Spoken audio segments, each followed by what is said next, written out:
Hi అండి అందరికీ.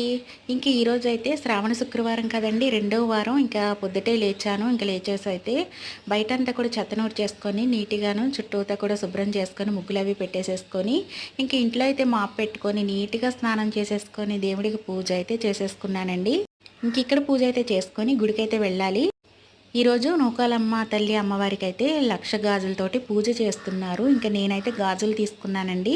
నిన్నే అమ్మవారికి గాజులు తెప్పించేసి అయితే ఇంట్లో పెట్టాను. అన్ని కలర్స్ ఉన్నాయి. మంచిగా 12 రంగులు వచ్చేలాగైతే అమ్మవారికి గాజులు తీసుకున్నాను.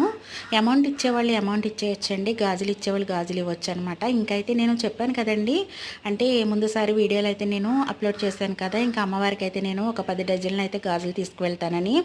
ఇంకేంటంటే 10 డజన్లు అడిగితే కరెక్ట్గా 12 ఉంటాయండి. 12 డజన్లు అయితే వస్తాయి. బాక్స్ తీసేసుకోండి అని చెప్పారు. ఇంకా బాక్స్ అయితే నేను తీసేసుకొని పట్టుకొచ్చానండి. అమ్మవారికి అయితే ముందు రోజే నేను, అంటే ముందుసారి వెళ్ళినప్పుడు ఇంకా చీర జాకెట్ అన్నీ ఇచ్చాను కదా, ఇంకా అందుకని ఇంక ఈరోజైతే గాజులు పట్టుకెళ్ళి అమ్మవారికి ఇచ్చేసాను. మన ఛానల్ లైక్ చేసి సబ్స్క్రైబ్ చేయండి. నా వీడియో మీకు ఎలా అనిపించిందో కామెంట్ చేయండి. Bye friends.